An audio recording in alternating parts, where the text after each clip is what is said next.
Hola a todos, bienvenidos a la segunda temporada de Piensa Users, un espacio donde entrevistamos a profesionales de la industria para conocer un poco qué hacen, cómo lo hacen y cómo lo aprendieron.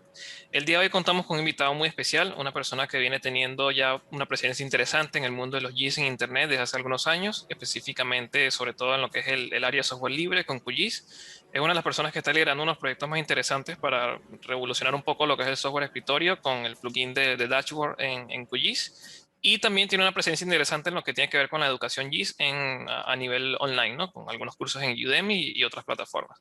Así que, bueno, nada, con ustedes les presento el día de hoy al ingeniero ambiental Luis Pérez. Luis, bienvenido a Piensa GIS.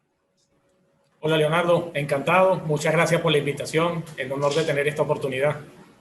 Qué bueno, qué bueno. Bueno, nada, como te comentaba en la previa, esto es un poco, ¿no? La idea de empezar a conectarnos y a conocer un poco. Por allí siempre hay personas interesantes, haciendo trabajos muy interesantes y no nos enteramos hasta que por ahí vemos un post, una cosa y la idea es, bueno, un poco concentrar esa información y sacarla a difundir. Eh, Genial. a ver, por ahí una de las cosas cuando empecé a investigar sobre ti, ¿no? Y a ver tu perfil, vi que eres ingeniero ambiental en la Universidad Experimental de Los Llanos. La verdad que yo soy geógrafo de la Central, un poco por ahí las conexiones que tenía era quizás con otros geógrafos en caso de la ULA, pero desconocía completamente esta carrera y sobre todo en esa universidad. Entonces, nada, como para que nos cuentes un poco, nos introduzcas, como que cuál es el perfil de un ingeniero ambiental, cuál es su rol inmediato al salir egresado. Bueno, fíjate que la carrera que estudié se llama específicamente Ingeniería en Recursos Naturales Renovables. Ok. Es una carrera dictada por la Universidad de Los Llanos, la Universidad de Ezequiel Zamora. Sabes que la Universidad de Los Llanos se creó en esta zona de Los Llanos de producción agrícola de Venezuela, ¿no? Que abarca el estado Cojedes, Barinas, Apure. Y más que todo era para formar a los profesionales e incentivarlos en eso, en la producción sustentable, la producción agrícola, agropecuaria sustentable. Y entre eso el componente ambiental es muy importante y nació esa carrera. La primera carrera de ingeniero en recursos naturales nació, por lo menos que existe en Venezuela, no sé, creo que en el mundo, nació aquí en la UNEYES. Fue concebida acá en la UNEYES, en ese gran proyecto que fue de la Universidad de la UNEYES. Luego se ha extendido y tengo entendido que en Oriente hay una técnico en recursos naturales y que luego han salido otras versiones.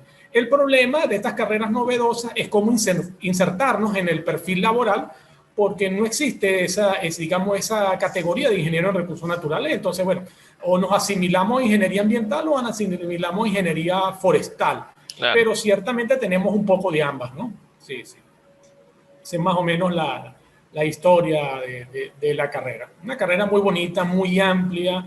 El perfil es súper amplio, realmente es muy amplio. Hay personas que se gradúan de la carrera y se van por la parte de fauna, fue lo que más especialistas en manejo de fauna, biólogos, o la parte de vegetación, o la parte de estudio de impacto ambiental. Bueno, en mi caso, en la parte de cartografía, que digamos que en las últimas, de forma más reciente, pues que me gradué, empezaron a atender más, orientarse más por esa línea.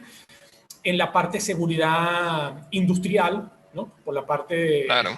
de las ISO, de la parte ambiental. Entonces, mira, es muy diverso. La carrera lo que hace es darnos como que enseñarnos ese vocabulario para que nos podamos insertar y después especializar. Es muy diversa, es muy, muy diversa, Sí, sí, realmente. como bien recalcas, todas estas carreras geográficas y mentales dan para mucho, ¿no? Dan desde la parte Sí, agrícola hasta la parte de infraestructura, la parte de ingeniería y realmente cuesta un poco terminar de insertarse en el campo laboral. Depende mucho también del egresado, la inclinación y la predisposición claro, que tenga para tocar cosas adicionales. A ver, sí. yo soy geógrafo, un poco las carreras bueno, las materias que veía, veía un poco de todo también, ¿no? Geomorfología, meteorología, dafología, cartografía, veías matemáticas, estadística, un poco por ahí para algunas personas que la mayoría de este canal me conocen por la carrera de geografía, como para que puedan hacer el símil con tu carrera, algunas de las materias más relevantes, así que recuerdes, como para hacer la comparación de pensum. Sí, bueno, en nuestro caso vimos topografía, vimos elementos de ingeniería, era la parte de ingeniería civil, vimos dos de estas, bueno, los cálculos, los tres cálculos, Ok, ¿qué más vimos por ahí? Vimos mucho la parte, digamos, ecológica, varias ecologías, la parte de manejo de residuos sólidos, la parte de calidad de agua, que ya es la parte de tratamiento de agua y evaluar la calidad del agua, eh, la parte también de vegetación, vimos varias botánicas, vimos dos botánicas, de formaciones vegetales que vienen a complementar la botánica, y ¿qué más te puedo decir? La parte de impacto ambiental. Y se han ido insertando, incluso tengo entendido, a medida que fue cambiando el pénsul, ya la parte de sistema de información geográfica. Yo lo llegué a ver en topografía muy poco y más que todo en la parte de fotointerpretación, era lo que nosotros veíamos. Bueno, claro, no es que yo sea muy viejo, pero sí tengo un Claro. tiempo. Y entonces en aquella época realmente los SIG estaban comenzando en Venezuela y no existía una carrera de sistema de información geográfica. Trabajamos con ortofotos y mapas y yo tuve la oportunidad de ver que si una imagen de satélite por allá al fondo, detrás de, ¿qué te diría yo? Como 30, 40 estudiantes en una computadora bien pequeñita, y eso me Claro. llamó la atención. Y asimismo un sistema de información geográfico. Allá tiene se desarrolló un centro cartográfico en la universidad de un profesor de La Luz, él, de Maracay. Por cierto, yo egresé con un hijo de él, un buen profesional, y, y él incentivó en parte esto. Pues. Y luego, pues fue en el campo laboral que fui tendiendo. Pero como te señalaba, pues la carrera es muy amplia, como verás, tiene cosas que de pronto, la geomorfología también la vimos, geología también. Entonces saltábamos a materias de la parte civil, de la parte ambiental, de la parte de todo un poco, pues.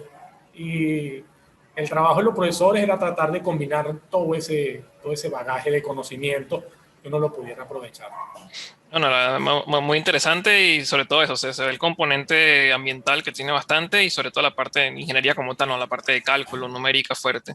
Por allí quizás Sí. un agregado que tienen en la geografía en la central y sobre todo también por la condición de estar en zonas pobladas, es que hay mucho componente de geografía poblacional, datos poblacionales, estadística, entonces como que también se suma esa componente Claro. humana al análisis. Bastante interesante. A ver, bueno, ahí me comentas un poco eso, de que en esa época, y sí, claramente los SIC, digamos que antes del 2010 iba muy lento y después tuvo una explosión exponencial. Esos primeros contactos que tuviste con el SIC, ¿cuáles fueron? ¿Cómo fueron? Bien Bueno, sea en la fíjate, como te academia o comento, profesionalmente. fíjate que en la academia realmente, como te digo, es cuestión de gustos. Yo no llegué a ver sistema de información geográfico, vi fotointerpretación, sí vimos unas fotografías aéreas, creo que no vimos ortofotos, mapas, topografía, una clase que llegué a ver una imagen de satélite a lo lejos. Y el centro cartográfico en esa época trabajaba mucho, digamos, que en proyectos y el alumno no tenía acceso al conocimiento de ese tipo. Era algo considerado muy moderno y yo veía a lo lejos, oye, ¿qué es ese programa? Creo que era el ArcView, las primeras versiones del ArcView 3.0, 3.2, Okay. y uno lo veía tras puertas cerradas ahí cuando se asomaba, no, para allá no puedes pasar, eso es otra cosa. Entonces resulta ser que, bueno, me graduó, no te voy a decir la fecha para que no te asustes, Ok. y tuve la oportunidad de trabajar en el Ministerio del Ambiente del Estado Lara, un plan de empleo, y ahí había un proyecto en el Tocuyo, que lo estaba liderando el hijo de ese profesor, un amigo, y era un proyecto de aparte y entré a un área de vigilancia y control, y entonces estaban trabajando precisamente con Arbiu, montando todo un proyecto para la cuenca del Tocuyo. Y ahí, pues, por supuesto, uno en el roce, en el feeling con las personas, me acuerdo, hice amistad con varios, pues, personas mayores ahí, que tú sabes que cuando entras a los ministerios, tú entenderás cómo es el Ministerio del Ambiente, Total. son personas que tienen muchos años y casi que te ven y te quieren enseñar. Entonces, había un señor allá y me dijo, mira, ¿te gusta eso? Sí, bueno, toma. Y me entregó un CD, siempre no lo tengo por ahí debe estar, Okay. pero siempre lo recuerdo, era un CD con el ArcView 3.0 y me dijo, usa. Lo que me impresionó de ese programa es que era portable. Es decir, tú lo metías dentro de tu unidad de CD y le dabas a ejecutar y el programa se ejecutaba. No Claro. había que instalarlo ni nada. Era totalmente portable. Mira, y ahí comencé. Entonces, en esa área de vigilancia y control en la que estaba, había un proyecto de sistemas integrales de vigilancia y control, que era todo con mapas y cartografía para planificar las rutas. Y yo dije, bueno, mientras estoy aquí, porque como era un plan de pocos meses, pues generalmente muchos de los que trabajaban no estaban haciendo nada o apoyaban. Yo dije, no, yo quiero hacer algo diferente, aprovechar para aprender. Con mi primer sueldo me compré una mesa para digitalizar. Y me puse a montar la metodología, bueno, y en el tiempo que tuve hice unos recorridos con la gente de vigilancia y control y monté los mapas, quemé todo un CD y lo entregué. Pues ahí fue mi primer contacto con los sistemas de información geográfica, digamos que desde un punto de vista formal. Luego salí de ahí, trabajé también bueno, si recuerdo bien, mi primer contacto era con AutoCAD, Claro. en la universidad. Y nomás salí a la universidad porque en ese momento uno no tenía ni conocía los sistemas de información geográfico. Ahí fue, lo que te conté primero fue cómo conocí un SIG, Claro, claro. pero realmente antes trabajaba con AutoCAD como si fuera un SIG, pues hacía planitos, hacía cosas, en trabajitos y matando tigritos, como le dicen en Venezuela, viendo qué trabajitos salían. Trabajé por una consultora ambiental un tiempo, y entonces, pero trabajaban más que todo con AutoCAD, incluso la parte de cartografía la hacían con AutoCAD, pero ya uno le daba la curiosidad. Y fíjate que de tantos campos y tantas oportunidades que tenía la carrera, ¿no? Me gustó fue eso, la parte de los SIG, pues cuando estuve ahí en Lara, cuando tuve ese software y dije, no, yo voy a aprender a manejar esto, pero era por gusto, una cuestión de que me apasionó. Y hasta hoy me he mantenido por esa misma razón. Pues. Y los SIG me han ayudado mucho en el campo laboral, ¿no? Muchísimo, muchísimo, ya te iré contando esas anécdotas, Claro, cómo me claro. han salvado incluso de muchas cosas.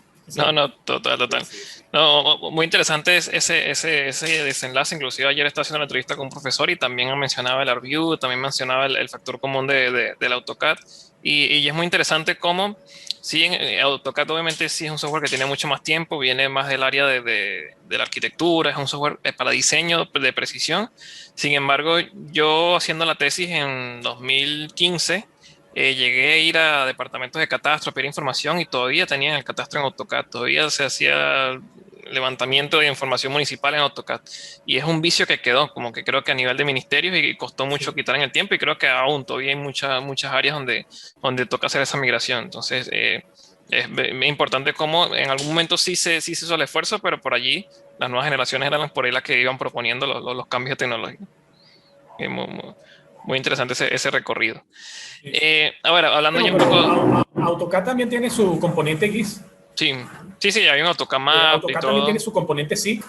Y, y entonces lo que ha sucedido, y eso, fíjate que lo vi en Lara, en el estado Lara, tuve la oportunidad de ir y supe que gran parte del catastro, por lo menos el catastro de las hidrológicas, todo lo tenían Autodesk es muy fuerte en Lara, y bueno, era muy fuerte en Lara, no sé cómo se ahorita, y tenían todo en plataforma Autodesk. Supongo que era porque era la evolución lógica, pues si debía estar trabajando en AutoCAD, me era más fácil migrarme a un Claro, GIS del mismo programa que tomar otro programa. Entonces hay que considerar eso.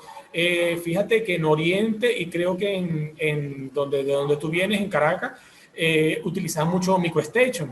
Entonces claro. también MicroStation, pues, y entonces también incluso Autodesk se parece mucho a MicroStation, entonces es una forma de, todo depende también con qué sí que hayas comenzado, ¿no? Sí, sí, entonces se Sí, presta para esas cosas. es un poco eso también, ¿no? Durante muchos años se hizo el levantamiento quizás con una misma tecnología y por ahí migrar eso es un proyecto aparte. Únicamente la migración Sí. es un proyecto aparte, personas que sepan para no perder la precisión, las mediciones. Y nada, es muy interesante cómo diversas herramientas se pueden utilizar para llegar a un resultado común. Hablando un poco ya de proyectos ya a nivel profesional, bueno, ya me contás un poco que los SIC te han salvado más de una vez. Cuéntame un poco tú como ingeniero y utilizando los SIC en proyectos de la vida real.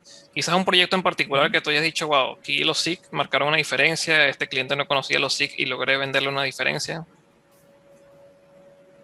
Bueno, hay varias experiencias. Fíjate, como te digo, uno de mis primeros trabajos, ya después que tuve ese programita, el Arview que te comenté, era que aquí se estaban haciendo unos proyectos de habilitación física de zonas de barrio. Eran unos proyectos urbanísticos para consolidar zonas, digamos, que deprimidas o barrios que están incipientes, perimetrales o dentro de la ciudad, pero zonas así, pues, que estaban consolidando, pues. Que no tenían de pronto acera, no tenían cloaca, no estaban asfaltados, pues, desarrollos incipientes, pues algunos anárquicos, otros planificados. Entonces se llamó así, habilitación física de zonas de barrio. Entonces ellos tenían que, el proyecto, los ingenieros civiles, era un equipo, tenía que irse al sitio, tenía que montar una oficina, tenía que montar, bueno, todo lo que era el proyecto y estar pasando digamos que relaciones de los avances, y entre esos mapas temáticos, pues tú tenías que hacer una especie de catastro y decir, mira, aquí vive no sé quién, las bodegas están aquí y todo eso. Era muy interesante porque la consolidación de la zona no iba a ser solo planificada, sino que tenía que acomodarse a lo que ya existía ahí, ¿entiendes? Era como que, oye, no me vas a montar el urbanismo encima, sino que acomódate como yo estoy aquí, pero organiza. Entonces tenían que generar mapas temáticos. Y entonces se acercaron a un profesor, muy amigo, siempre lo recuerdo, estuve ayudando durante mi profesión después, ¿sabes? Esos padres también que uno tiene en la universidad, pues entonces me hizo contacto con esos ingenieros civiles, porque él es hidrólogo, ¿no? Ingeniero civil, pero en la parte de hidrología, y me dijo, mira, aquí está este muchacho, te puede ayudar para hacerlo, a un ingeniero que estaba atrasado, pues, en eso. Porque el ingeniero civil, digamos que es un poco tosco en la parte de generar los mapas, en la parte no lo entiende, es más que el más práctico, más con los números, Claro. por lo menos en esa época, y más un señor de pues, la vieja usanza. Entonces, comencé a trabajar con él, estaba súper atrasado y empezamos a hacer los mapas temáticos, pues, y él quedó encantado, tuvimos esa experiencia, me tocaba ir para allá, mi primera vez que trabajaba con topógrafos, hice grandes amigos con esos topógrafos, aprendí que un topógrafo cuesta muchísimo que vuelva al campo. Yo le llegaba porque me tocaba revisar a veces los levantamientos y le decía, mira, esto no cuadra, esto no cierra, tienes que volverlo a revisar, mira, no veo cómo lo vas a poder hacer aquí. Y se iba con la libretica, no, dame un momentico, ya, yo voy a revisarlo, mentira, se iba a la vuelta a la esquina, cuadraba los números y volvía, listo, esto es. Bueno, pero toda una gran experiencia ahí. Y entonces, pues, luego eso me llevó a otros proyectos, pues de ese proyecto de habilitación física uno del barrio vinieron como 3 más con otros arquitectos, en este caso con un arquitecto. Ahí sí era diferente al ingeniero civil, porque los arquitectos sí te dicen, mira, yo quiero este colorcito, si le gusta más la diagramación, si le gusta más detallista en las cosas.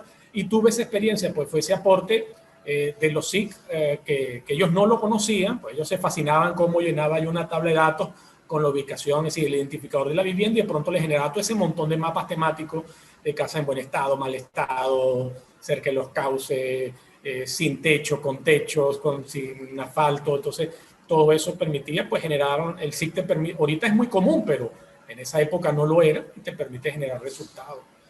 Otro proyecto muy interesante fue precisamente con la gente de la ULA, ¿no?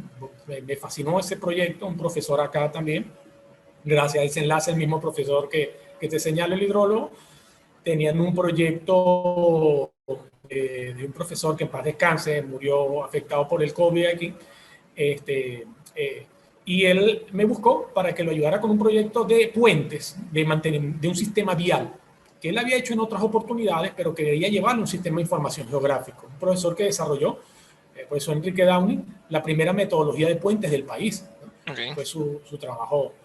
Y entonces, es un sistema en el cual nosotros íbamos a levantar toda la vialidad, colocamos la vialidad, digitalizar la cartografía, pero se hacía énfasis en todos los sitios de drenaje, ¿no? En todos los sitios de puente y todos los sitios de drenaje. Un profesor de la ULA, un especialista, realmente un gran maestro, desarrolló todo lo que era el estudio hidrológico para cada uno de esos sitios. Estamos hablando de 160 sitios entre puentes y sitios de drenaje, es decir, 160 cuencas. Claro. Y montar toda esa zona, es decir, los caudales con sus diferentes periodos de retornos. Entonces, ahí me tocó, fue la parte del sistema de información geográfico. Yo iba para Mérida y volvía con la gente de la ULA, del CIDIA específicamente. Y fue muy interesante porque este profesor, que era un personaje, ¿no? el jefe del proyecto, yo le decía, mira, pero ¿qué tal si le hacemos esto? Mira, yo estaba aprendiendo a programar. Y él me decía, mira, Luis, haz todo lo que tú quieras. Eso lo necesitamos para dentro de un mes. Bueno, el hombre se perdía y volvía 3 meses después. Y así era cada vez. Y me entregaba un cheque. ¿Qué llevas aquí? Mira, estoy haciendo esto. Y no, síguele dando, vas muy bien. Me entregaba un cheque, se iba y quién sabe cuántos meses iba a durar. Entonces, eso me permitió montar a mí un proyecto programando con ArcView. Ahí fue cuando comencé a programar con los SIC. ¿Por qué programar con los SIC, con ArcView? Porque el ArcView que trabajaba era el 3.0, 3.1 y tenía muchas limitaciones. Entonces, y para personalizar, ¿no? Porque es un proyecto que íbamos a entregar al Instituto Vial de un estado. Y entonces decíamos, bueno, cuando estas personas agarran este programa que nunca lo han utilizado, pues no lo van a volver a mirar. Entonces, bueno, una manera es cómo lo personalizamos para que el botón le diga, mira, cuenca, el botón le diga caudal, el botón, claro. Casi que el programa te hable. Fue una manera de integrar mejor el programa. Y entonces, pues con ese tiempo que me daba ese profesor y toda la libertad, pues yo me di a la tarea de programar y de personalizar esas cosas y entregamos el proyecto pues, en Yaracuy. Creo que al final lo utilizaron un tiempo y no sé si lo volverían a mirar Claro, por esos ese proyectos se pierden. mismo. Tú sabes que otro problema que hay en Venezuela, bueno, que había en esa época era la dinámica de las instituciones, llegaba otro director, lo miró el Claro, otro. cambian las personas y ya por ahí se Entonces, pierde un poco la continuidad. sí, sí, era difícil. Y más que estás introduciendo un SIC en un sitio donde no existía, ¿no? O Claro, donde no se sentía realmente mucho la necesidad.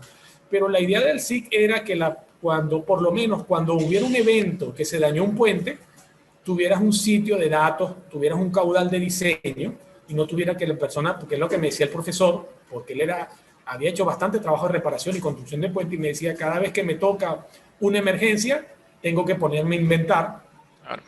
ver de dónde saco datos porque no hay un registro. Entonces esto por lo menos le va a dar una base a la persona de dónde tomar decisiones. Pues esa era la idea mínima.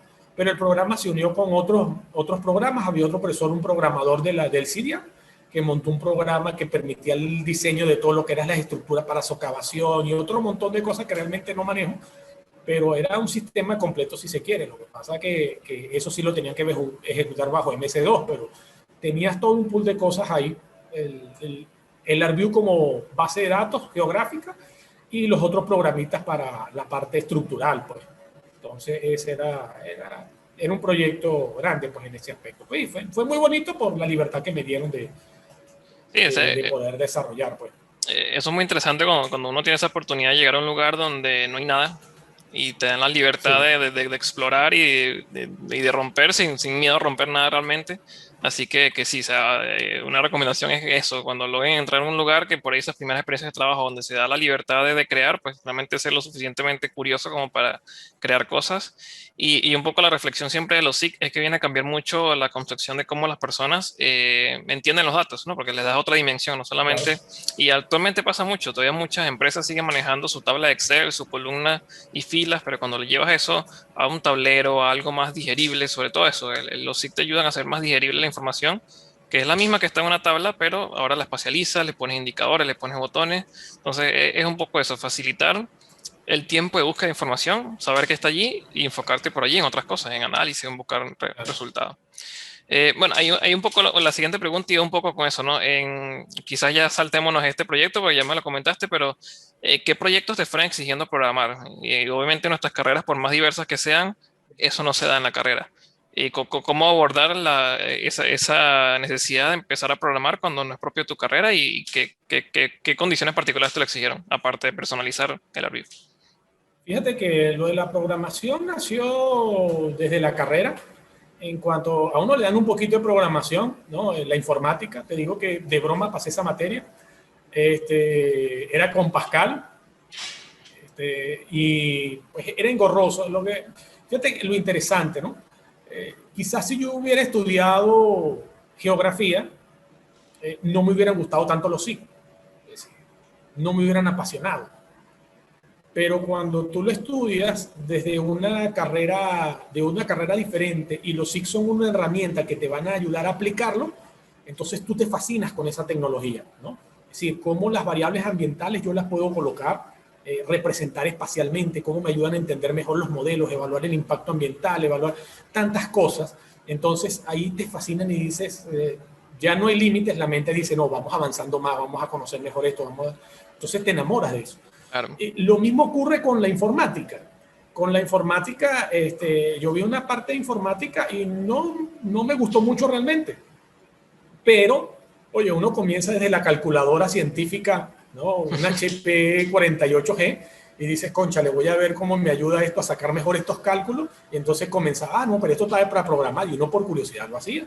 Luego venían las hojas de cálculo. Mira, con las hojas de cálculo fue mi primera clase de programación porque había por lo menos la parte de manejo de cuenca, había que diseñar un dique. Y Okay. entonces yo me acuerdo que ese era un montón de cálculos. Y bueno, en ese momento yo estaba con mi novia en la universidad y teníamos el proyecto final era entregar el diseño del dique, ¿no? Con todos los cálculos. Y yo le dije, no, mira, yo voy a montar una hoja de cálculo para que podamos hacerlo más rápido. total que casi que ella terminó los dos trabajos, tanto el mío como el de ella, mientras yo hacía la hoja de cálculo, pero al final terminé la hoja de cálculo. Y la hoja de cálculo, pues, me permitió verificar lo que ella había hecho y entonces, más bien, empecé a hacerle el trabajo a los demás compañeros, ¿no? Porque tenía su parte de introducción de datos, su parte de cálculo y su parte de presentación con todo y el dibujo. Entonces comenzó, lo mismo sucedió con calidad del agua. Teníamos que hacer muchos cálculos de calidad de agua, entonces luego que salimos la parte, empecé a trabajar con AutoCAD, entonces tenía que, digamos, me acuerdo que tocaban perfiles, secciones, que teníamos que hacer, ¿no? Una carretera cada 50 metros, una sección, tantos perfiles, y entonces dije, no, ya, esto hay que programarlo. Me acuerdo yo que ella me protestó, no, que era mi novia en esa oportunidad, y me dijo, no, mientras tú vas a hacer el bendito programa, yo voy a terminar haciendo todo el trabajo. Pero mira, utilizando Autolist, que era un lenguaje de comando, ¿no? Autolist es muy práctico, es decir, el lenguaje de programación de AutoCAD, porque realmente son puro encadenar comandos, pues logré pues sacar los perfiles y las secciones y luego metíamos eso en Excel y él nos corría y nos sacaba. Entonces, desde ahí empezó a nacer la curiosidad por la programación. Luego ya en la parte de los sistemas de información geográficos, no me vas a creer, pero el ArcView, en más o menos el 2002, 2003, 2004, no era muy conocido en Venezuela. Casi nadie trabajaba con ArcView. Eso era, todo mundo quería Esri. Incluso yo me acuerdo que una vez fui para Caracas, para la Universidad Simón Bolívar, y lo que era el CPDI, y cuando nombré que trabajaba con ArcView, quedaron, oye, ahora sorprendido, porque se trabajaba con MapInfo y MicroStation. Sí. El ArcView, pues, lo de Esri, pues, no era conocido, era como muy lujoso. Pero el ArcView llegó primero a Guanare, parece mentira, a través de un proyecto de PDVSA por Lonejes. Entonces, pero ¿qué sucedió? Que en Guanare, tú no me vas a creer, todo el mundo manejaba ArcView. ¿Qué tal? Es el CD, se regó, el programa se regó y todo el mundo sabía ArcView, pues no era una novedad. Entonces la competencia era difícil. Dije, no, yo la mejor manera de competir, y lo digo y lo transmito para las personas, es no tengan miedo, hagan algo diferente. Claro. Y no hay nada más diferente que programar. Entonces yo, como ya te dije, no, voy a aprender a programar con ArcView. Entonces, lo bueno del ArcView, que me fascinó, incluso una vez hice un artículo en el blog que manejaba antes, era que, y eso Esri lo cambió, era que el ArcView tenía todo lo que tú necesitabas para programar en las ayudas. Tú le dabas clic al botón de ayuda y estaba toda una documentación de desarrollo y de consulta completa. Usted no tenía que ir para más ningún lado, ni descargar más nada, ni instalar más nada. Y era muy útil, en ese momento era más difícil buscar documentación en internet, los foros no estaban tan desarrollados, claro. Mira, todavía me impresiona lo fácil que era el ArcView para programar, porque fíjate que incluso tú le dabas doble clic a un botón, te abría una cajita, y cuando tú le dabas dando clic, tú llegabas al script de ese botón. Es decir, todos los botones de la interfaz de usuario de ArcView tenían un script que tú lo podías tomar. Es decir, que si había un botón que dibujaba un polígono, tú podías tomar el script y adaptarlo, entonces creabas tu propio botón para dibujar otra cosa, pues, porque todas las herramientas del programa tenían sus scripts. Entonces, ¿qué fue lo que yo hice? Bueno, imprimir muchas de las ayudas. No manejaba mucho el inglés, mi papá me ayudó a traducirla. Él me las tradujo realmente, me la grababa en audio y yo me puse y eso me ayudó a encontrar otros proyectos porque pues las personas no programaban, pues, y ya cuando tú dices, no, tú manejas ArcView, sí, no, pero yo programo en él, todo el mundo decía, oye, pues nadie se había metido en eso, pues, muy poco. Entonces eso me ayudó a conseguir otros trabajos y a competir un poco más porque el mercado estaba fuerte por acá. Luego entré a una institución del Estado y ya pues es otra cosa porque ya había un trabajo formal, claro, más dedicado pues todo el tiempo. Sí. No, muy interesante el acercamiento que comenta Luis con la programación, porque básicamente ocurre en ese momento con ArcView y sigue ocurriendo ahora, que es el automatizar tareas. Es básicamente, sobre todo en GIS, quizás la programación web por ahí tiene otra filosofía, la programación backend web también tiene otra, pero en GIS básicamente arranca por ahí, el darte cuenta que estás haciendo un trabajo repetitivo y decir, pero ya va, esto yo le puedo decir a la computadora que lo haga tantas veces como yo necesito hacerlo. Y por ahí nace un poco esa curiosidad de empezar a meterse con el código. Sí. Fíjate que la programación en GIS te permite varias cosas. Primero comenzamos ciertamente con la automatización de procesos, pero luego hay algo muy importante, la personalización. Claro. Es decir, donde tú puedes modificar la interfaz de usuario y donde un pequeño código te permite hacer un botón que es una tarea que no tiene el SIG o que la tiene, pero que está específica para el proyecto que tú te estás desarrollando. Por lo menos es un proyecto social. Bueno, es un botón que te va a permitir ubicar los líderes de comunidad. ¿Entiendes? Porque tú sabes que tienes en la base de datos y ese botón te va a permitir, ¡tac!, y entonces te ubica los líderes de comunidad o la ruta más rápida para X actividad, no sé, pero que tiene tus criterios. Y otra cosa muy importante, además de la personalización, bueno, además de que puedes cambiar el español, cambiar el idioma de la interfaz, agrupar botones, ¿no? Cambiar la interfaz en sí, hacerla más amigable. Otra cosa que tiene que es muy importante es que tú puedes desarrollar herramientas propias. Claro. Y ahí hay una anécdota interesante. Fíjate que estuve en un proyecto que era el de censo de aguas, ¿no? Y entonces en ese proyecto había que generar balances hídricos, pero de predios, ¿no? De varios predios, de fincas distribuidas en un estado. Y entonces hay varios software, ¿no? Como el Crowdware, que te permiten generar balances hídricos, pero te piden muchos datos. Entonces, en esta ocasión, tú sabes, la situación de Venezuela, pues no teníamos muchos datos disponibles. Y los datos que teníamos para abarcar una gran extensión, todo un estado, todas las fincas que teníamos que hacerle el análisis, eran muy poco, ¿no? Y teníamos que dejar una base para que se pudiera hacer para otras zonas, ¿no? Entonces, ¿cómo hacer? Pues, ¿cómo hacer con tan pocas estaciones meteorológicas y las que teníamos una medida de precipitación, otra no medida de temperatura? Entonces, la opción fue la interpolación, espacializar la información, ¿no? Utilizar Torway para determinar evapotranspiración y entonces todos esos artilugios para poder cubrir todo el área. O bien, ¿y ahora cómo hacemos el balance? Tenemos una serie de raster, buscamos los programas existentes, pero nos pedían datos que no teníamos. Entonces, ahí donde viene el SIG. Bueno, programando, diseñando, me tocó hacerlo, un programa para generar el balance hídrico igual como tú lo generas, de la forma más sencilla, tomando la precipitación, la evapotranspiración, el almacenamiento del suelo, ¿verdad? Generar el balance, pero ¿qué fue lo que hice? Lo hice para cada celda en el proceso de la raster que teníamos, hacía ese mismo proceso para cada celda. Y entonces fue muy interesante porque había que desarrollar esa herramienta para poder adaptarla a los datos disponibles. Entonces, fíjate que eso es muy bueno de la parte de los SIG porque te permite de la programación en los SIG, porque por más que se desarrollen los SIG, siempre va a haber algo, una situación específica que no vas a poder cubrir, pues, ¿no? O que vas a tener que buscar otro programa o buscar otro artilugio. Entonces, en eso te ayuda bastante la programación. Cuando la persona empieza a programar con los SIG, empieza a olvidarse un poquito también de actualizar versiones. Oye, mira, salió la 3.4, salió la 3.5, salió la 3.12. Tú dices, no, pero ya no, cualquier cosa que no lo haga, yo lo hago, pues. Entonces, eso te da un poquito de libertad. Autonomía. Porque tú tienes que ver que el código subyacente en el programa hace mucho más de lo que hace el programa, ¿ok? Total. Eso sí tienes que tomarlo en cuenta. Entonces, hay muchas cosas que están dentro del código que el programa no hace actualmente porque, bueno, es un proceso paulatino que se va incorporando. Entonces, de pronto tú ves que sale una nueva versión. Esta nueva versión ya lo hace eso. Sí, pero es que en el código de las versiones anteriores ya estaba eso, pero no lo habían implementado. Entonces, esos son ese tipo de cosas.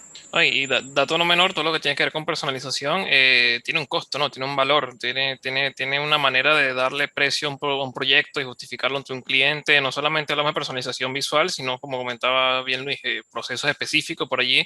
El GIS hoy en día tiene muchísimas funciones, pero siempre va a haber un caso muy particular, un caso que no se ajuste a las condiciones, que nos falta algún dato y haya que hacer alguna metodología particular. Si logramos desarrollar esa herramienta que no existe, estamos creando algo que no existe y eso ya tiene un valor, por lo menos para esa persona o proyecto que lo está necesitando. Así que muy interesante esa concepción del por qué programar. Luis, por allí, antes de meternos con la parte digital, tienes experiencia como docente, ¿no? En la universidad, allá en Portuguesa. Sí. Bueno, eso creo que ya es genético. Porque mi madre fue maestra durante mucho tiempo, ahorita no ejerce, está jubilada. Mi tía fue directora, ¿no? Maestra durante mucho tiempo y directora. Mi papá también llegó a dar clases, aunque él es médico. Y creo que viene por ahí, siempre me ha gustado la docencia, pues lo llevamos por ahí. Yo aprendo enseñando, recuerdo en la universidad que a veces me ponía a explicar y yo mismo me enredaba, terminaba enredando a los compañeros, pero yo entendía mejor. Entonces, siempre he vivido ese proceso. Sí, me gusta bastante la docencia. Estuve en la Universidad de Los Llanos, pero en este caso la misma universidad donde me gradué, pero en otro estado, dictando clases de sistema de información geográfica, teledetección, toda esta parte de geomática, durante, ¿qué? 7, 8 años, eh, más o menos, que estudié. Y tuve que retirarme, fue por la situación de Venezuela, pues, y ya Claro, no no. podía viajar, la situación económica, la situación que afectó a todas. Y eso me llevó a irme a la docencia en la parte web, pues, que también ha sido una etapa muy interesante y muy enriquecedora. Claro, un poco ahí antes de saltar a la parte web, por lo menos yo también tuve la oportunidad de dar clases en la universidad y muchas de las personas que he entrevistado por acá también. Y siempre llegamos al factor común de que te nutre mucho, ¿no? La experiencia de dar clases a tu parte profesional. Cuéntanos un poco de tu experiencia, qué cosas crees que te nutrieron a ti como profesional el haber dado clases. Bueno, todo, es decir, la docencia mientras trabajaba me mantuvo actualizado. Es decir, Claro, me mantuvo y me forzaba a actualizarme. Incluso lo que yo creía que ya manejaba tenía que volverlo a leer y volverlo a estudiar. Si tú, aunque vuelvas a dictar una clase, digamos, porque en un semestre dictaba eh, teledetección, luego venía sistema de información geográfico, bueno, ya pasó ese semestre, tienes que volver a estudiar, tienes que actualizar los conocimientos. Los muchachos, a veces hay muchachos curiosos que te ponen, oye, ya esa pregunta se la respondo otro día, en la próxima clase, o, yo no sé la respuesta, pero se la dejo de tarea cuando uno queda perdido. Entonces, eso te mantenía actualizado, que si no hubiera estado en la docencia, hubiera estado puro en una oficina trabajando, que también es muy enriquecedor, pero no es lo mismo, ¿no? Porque no te estás actualizando, de pronto me hubiera quedado atrás en esos conocimientos. Y fíjate que mientras estaba en la universidad, pues hice el componente docente, ¿no? Era uno de los requisitos, hacer el componente, lo hice en la UPEL. Y uno de los trabajos de la UPEL era, bueno, usted como docente tiene que ingresar en la parte web, ¿no? Online. Entonces claro. monte un blog. Y entonces eso me gustó bastante, aprendí HTML, un poco de CSS, dándome trancazo con lo que era los blogs en Blogspot que utilicé, ¿no? Primero WordPress, pero WordPress muy limitado a menos que pague, entonces después con Google, con Blogspot, y entonces todo eso, que no es fácil, por cierto, y entonces estuve montando el blog y me gustó tanto que después lo mantuve, ¿no? Alimentándolo con la parte de sistema de información geográfica, de teledetección, y el blog en su tiempo creció bastante, lo que pasa es que después lo tuve que dejar de lado, pero tuvo bastante referencia en otras páginas, pues. Ese es el que se llama Entonces, Mundo Cartogeo, ¿no? Mundo Cartogeo, sí, Oh, sí. no lo tienes Era, actualizado ahora, no lo estás manteniendo. lo que sucede, ¿cómo podría decirte? Nuevamente la situación política económica del país. Claro. Es decir, ya no podía publicar por hobby. Ok, Entonces, claro. bueno, hice una lanza estratégica con un gran amigo, con Fran Pucha, de acólita.com, ¿no? El blog de Franz. Y entonces dije, bueno, voy a colaborar contigo, y él colaboraba conmigo y me ayudaba con el trabajo. Y ahí fue como tuve mi primer ingreso, ¿no? Le ayudaba a montar tutoriales, lo ayudaba con el blog. Y fue mi primer trabajo, y digamos que él fue como mi maestro en encauzarme en muchas cosas de esta de la parte online. Él me llevó a los cursos, me dijo, mira Luis, yo tengo cursos en Udemy, te recomiendo, haz esto, haz aquello, métete con Python. Y pues esa es una amistad a distancia que tenemos, pues, eh, y eso me ayudó bastante. Pues. Y bueno, Llegó por ahí. Entonces, en parte dejé Mundo Cartogeo porque dije, oye, si voy a publicar en Acólita, no voy a publicar, aunque él me lo permitía, ¿no? No voy a publicar en un blog similar que va a hacerle peso. Pues entonces, lo dejé. Luego me orientaron, el amigo Mauricio Márquez me dijo, oye, mira, pero LinkedIn es una plataforma, si quieres la proyección profesional, entonces empecé a publicar también en LinkedIn. Pues. Sí, sí. Y después vi que no importa la página donde tú publiques, así no sea claro. tuya, lo importante tú puedes publicar en otras páginas, entonces publicar en No Solo SIC, con José Ignacio, que me permitió la oportunidad, publico en Acólita, publico en mi LinkedIn, y bueno, mientras más espacios esté, pues mejor, pues más te ven. Pues. Lo importante es publicar contenido de calidad, que a la gente le guste, pues entonces eso va creciendo. Qué bonito y qué conciencia, porque yo no conozco el blog de, o sea, no conozco a Fran Leonardo, que se llama él, ¿no? Ajá, Sí, yo sí. consumí muchos tutoriales de él, consumí mucho contenido de él, capaz algunas cosas del blog de él eran tuyas y sin saberlo, pero sí, por ahí parte de mi información GIF viene mucho de su página. Y también no solo ciclo conozco, o sea, qué bueno que conozcas personalmente a esos creadores. Y por ello un poco la pregunta, ¿no? Eso, cómo te expandió un poco, ¿no? Tu perfil profesional, el estar en internet, ¿no? Empezaste a conocer a estas personas y otros contactos, Sí. me imagino. Mira, el Internet ha sido toda una nueva etapa muy enriquecedora, muy, bueno, ha sido para mí maravillosa, pues, este, en cuanto a que un mundo, y me gustaría que los profesionales, y más que todos los profesionales de Venezuela, lo vean como una posibilidad de crecer, ¿no? Vean precedentes en lo que uno está haciendo, pues en lo que hacen personas como tú, lo que hago yo, lo que hace Mauricio y otros venezolanos, en donde tienes todo un mundo. Fíjate qué sucede, que de pronto destacarte tú en los SIC como una personalidad en Venezuela no es tan fácil, o no era tan fácil, ¿no? Más si venías de una región, llegar, hay muchos procesos, digamos, como digamos, eh, de conocer a las personas, de tu proyección, de qué universidad vienes, todas esas son cosas que pesan mucho, ¿no? Pero en la web, no. En la web es tu contenido.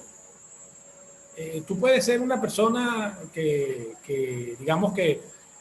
digamos que no haya sido el mejor de tu carrera, digamos que no te destaques mucho, pero tú te pones, te especializas, estudias, eres autodidacta y creas contenido interesante y lo publicas en la web y la web te atrapa. Es decir, la web te atrapa busca el contenido de calidad. ¿Me entiendes? Y ahí te puedes destacar y te puedes destacar a nivel mundial. Y tanto es el caso, bueno, de que tuve esa presentación con Tim Sutton, el QB Open Day, y bueno, eso fue increíble, ¿no? Fue un Claro. honor. Tenía a Gustavo Rocha delante, luego venía Ujjwal Gandhi, totalmente intimidado, me estaba entrevistando Tim Sutton. Oye, te imaginas eso, ¿no? Entonces, la web te permite que si tú generas un contenido que llama la atención, que un contenido de calidad, pues el cielo es el límite, ¿no? Y te Ah, puedes generar ingresos de la misma claro, claro, forma, pues se te puede ayudar. que no empezamos siendo de calidad, por ahí uno empieza como mostrando lo poco que sabe y conociendo a estas personas es que te Claro, empiezas a nutrir. Por ahí es bueno. Entiendo sí, que Fran te influyó mucho en eso, ¿no? En aprender más claro, cosas, claro. en generar contenido más denso. Sí, sí, sí. Bueno, más bien contenido más corto, ¿no? Yo Claro, tengo el grave también. problema que me extiendo mucho. Entonces, Luis, por favor, resume el artículo en 770 palabras. Eso para mí es un reto, ¿no? Yo me No, extiendo total. mucho. Y no solamente escribiendo, sino hablando. Si te descuidas aquí duramos, pues quién sabe hasta qué hora. Me pasó con Ronald Helguis, ¿no? Que duramos 2 horas y algo, un récord. Sí, total, total. Entonces, más bien, pero sí, pero claro, me ayudó mucho lo que era la diagramación, lo que era el contenido de calidad, cómo tiene que ser el contenido en la web para que, digamos, para que el CEO no recuerdo bien los términos de la plataforma, lo lea mejor, sea más accesible, más digerible, muchas cosas, el manejo de las imágenes, la calidad de las imágenes, toda esa parte, sí, todo un aprendizaje.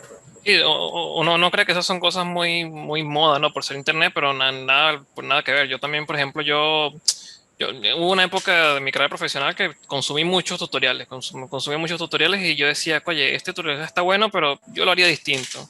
Este tutorial me gusta, pero me Claro, gustaría verlo aplicado con estos datos que yo tengo. Y por ahí me lancé, empecé a crear tutoriales pequeños de interpolación, pendiente, con temas allí. Y sí, a ver, en paralelo me tocó aprender un poco de Illustrator, un poco de Photoshop, un poco de edición de sí, video. Yo siempre comento una anécdota que yo al principio cuando publicaba mis videos le colocaba de fondo una canción electrónica, porque bueno, me parecía cool, me parecía buena. Y la verdad es que a la gente le gustaba el contenido, pero decía, quítale la música, bueno, no te escucho. Y entonces era como que, bueno, está bien, uno no empieza a entender cómo hacer llegar el mensaje y es muy interesante, no solamente puede ser muy bueno con el contenido, pero saberlo comunicar es importante y es lo que va a hacer que te vean eso, también ser concreto, resumir por ahí internet. El que te ve te está viendo en paralelo con un timeline de N cantidad de memes, de información, de noticias, de cosas, y lo tuyo claro. tiene que ser concreto y llamativo para que la persona se quede contigo, ¿no? Y logres eso, Sí. logres captar la atención. Y bueno, como bien dices, una fuente de ingreso. Obviamente ya no te limitas a tu entorno, ya no te limitas al que no podías viajar, por ejemplo, lo que me comentabas de que con la universidad, sino que bueno, ya estás trabajando para el mundo, básicamente. Un Sí, poco, sí. ¿qué tal, cómo te fue con Udemy? Mira, lo que sucede es que una gran ventaja en cuanto a la orientación que me da Fran, porque él me dice, Luis, tengo esta experiencia con esto, pero él ya había probado otras muchas cosas, pues, ¿entiendes? Entonces, cuando yo llego a él, pues él ya ha tenido una experiencia amplia, digamos que ya ha pasado malos ratos con otras cosas y me dice, no, Luis, yo prefiero esto, entonces, bueno, no tiene que captar esa información, ¿no? Y Udemy, pues, tiene sus pros y sus contras, pero Udemy es una plataforma muy estable, y en cuanto a que te genera muy responsable, le da trabajo a los venezolanos. Tienes que considerar que no todas las plataformas de educación, hay unas que he entrado, creo que por lo menos Teachable, tú entras y no te le permite trabajo a los venezolanos. Hay plataformas freelancer que no permiten trabajo a los venezolanos. Entonces, Udemy es muy bueno en ese aspecto, que bueno, me permite trabajar. Tiene un sistema de pago muy interesante. ¿Cómo? No, ahí las que dices que no te permiten trabajar, ¿de qué manera te limitan con el tema de los pagos o cómo que... No puede ser instructor. Ok. Y algunos ni siquiera te dejan entrar por tu IP, que viene de Venezuela. Claro, a mí no me por IP te detecta. Es fuerte. Okay. Entonces, no sabía eso. Sí, entonces lo bueno de Udemy que no, Udemy permite trabajar a cualquier persona. Es muy sencillo montar, aunque es intimidante para el que entra por primera vez. Frank me dijo, no le pares a eso, monta tu video, grábate, monta las clases, no le pares a aquello, porque tú te pones a guiarte por lo que Udemy te muestra al principio y te intimida totalmente, ¿no? Te salen casi que unos actores de televisión hablando unos tremendos escenarios, y tú, oye, pero no es cierto. Sí, realmente lo importante es el contenido técnico, ¿no? Claro. Y entonces, bueno, después de ese, digamos, ese salto importante que era ver cómo hacer las cosas, la parte de pago es interesante, que Udemy te paga 3 meses después. Okay. Es decir, tú montas tu curso, él te va a pagar 3 meses después, pero después que tú comienzas, entonces tú estás recibiendo el pago de hace 2 meses, por decir así. Entonces tú puedes ver lo que va acumulando, entonces tú te puedes hacer una programación de esos ingresos. ¿Me entiendes? Claro. Oye, mire, esto está, para ese mes que viene la cosa está grave, hay poco ingreso, entonces bueno, tú aprovechar lo que tienes que ir ahora, entonces te permite muchas cosas, vamos a hacer otra cosa, vamos a hacer otro cursito, vamos. Y lo bueno de Udemy, lo malo de Udemy, que los costos, él pone los costos de los cursos muy bajos, compite con el profesor. Okay. Entonces, oye, un curso que debería costar 60, $100, entonces, y de pronto tú lo vas a vender en 30, 40 para que sea más accesible, pero llega Udemy y te lo vende tu mismo curso en $9, como haces ahí. Entonces tú también lo tienes que vender en $9, en $10, porque si no, hay personas que me han dicho, epa, pero tú me estás vendiendo el curso en 20 y Udemy lo venden en 10. Ok, está bien, te lo dejo en 10 porque la persona no lo entiende. Pues entonces Udemy tiene ese sistema, no es bueno, pero lo bueno es que le llega a muchas personas. Pues. Yo ya tengo miles de estudiantes y entonces es una forma también de llegar a muchas personas. Sí, así como ellos mismos te hacen la promo, ¿no? De bajarte el precio, ellos mismos también te dan publicidad, que es lo interesante. Entonces, sí. es eso, apoyarse un poco en la Y plataforma. es una de las, mire, fíjate, te doy esta reseña, es una de las plataformas más respetables porque es la plataforma de Esri para sus cursos.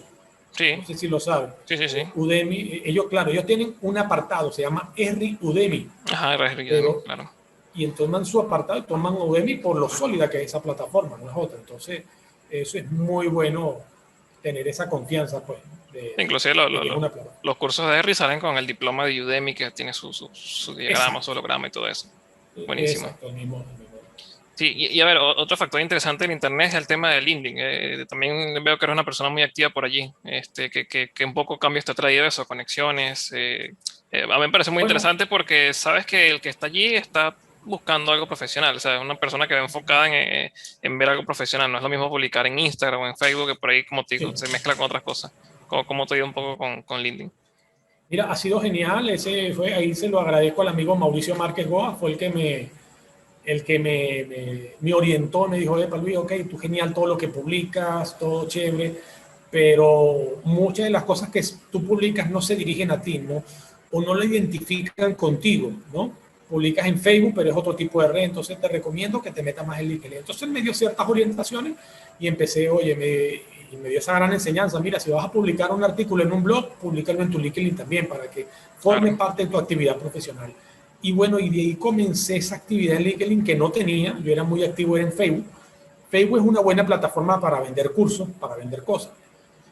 Pero resulta ser que LinkedIn también, porque los cursos son de temática técnica. Entonces, bueno, empecé a trabajar bastante en LinkedIn y bueno, y ha crecido solo pues con la actividad.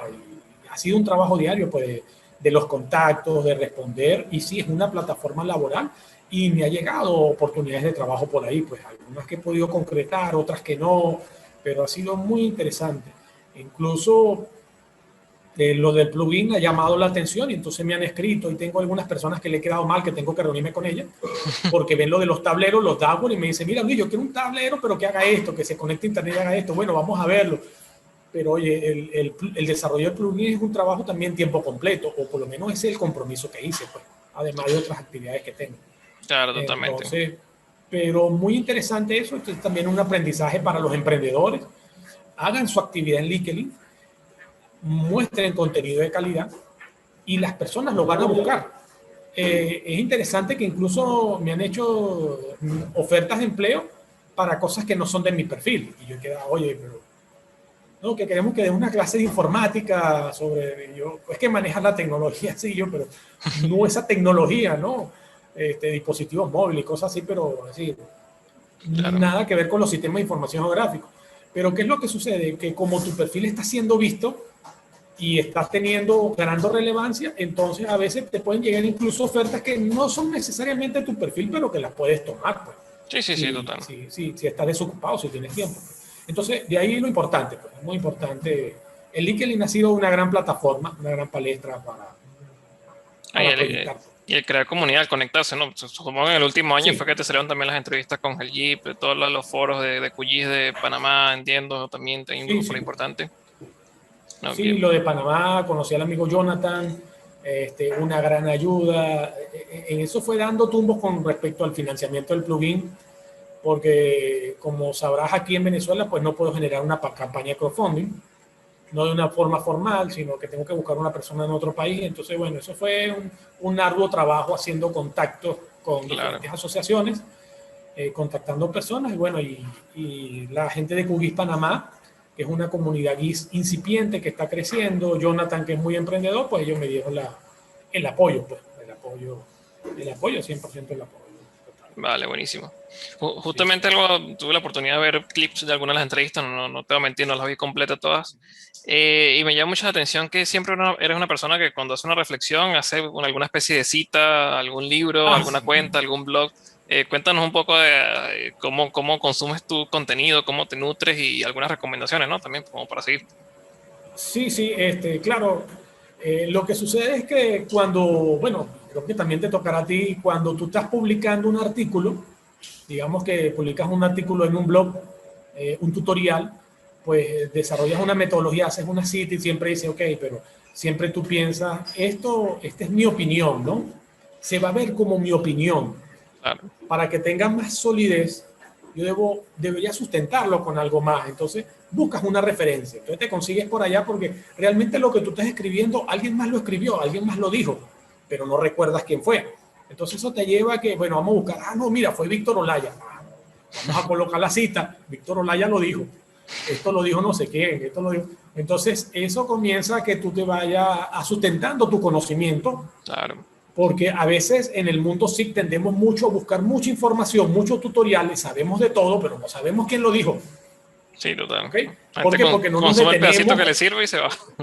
Exacto, se va. Entonces, pero cuando tú ya vas a publicar, ya te obligas a que, y más en la parte de la docencia, si tú vas a montar un curso, sea en Udemy o sea presencial, yo he dictado algunos cursos también por videoconferencia, más que todo en la parte de teledetección para la agricultura. Entonces, ahí a esas personas, tú tienes profesionales, ingenieros, doctores, PhD, de personas incluso que saben mucho más que tú en ciertos temas. Entonces, ellos no van a tomar tu conocimiento porque sí. Entonces, tú debes sustentarlo. Entonces, de ahí tú buscas la bibliografía, pues. Chubieco, Jensen, etcétera, Mather, con Galtón, y coloca las citas. Entonces, ellos dicen, oye, sí, mira, ahí está la cita. ¿Me entiendes? O si tú das un sustento de una metodología, te dicen, profesor, mire, pero una clasificación supervisada, ¿cuántas muestras debería tomar? No. Bueno, yo pienso que deberías tomar tantas muestras, pero yo no estoy de acuerdo. Entonces tú le dices, no, pero eso lo dijo con Galton en su libro. Entonces, con Galton en su libro, en su metodología. Ahí me atengo yo. Si tú tienes otra idea, por supuesto es válido. ¿Me entiendes? Entonces, eso te obliga y algunas veces esas citas pues se mantienen en tu mente cuando estás publicando o revisando.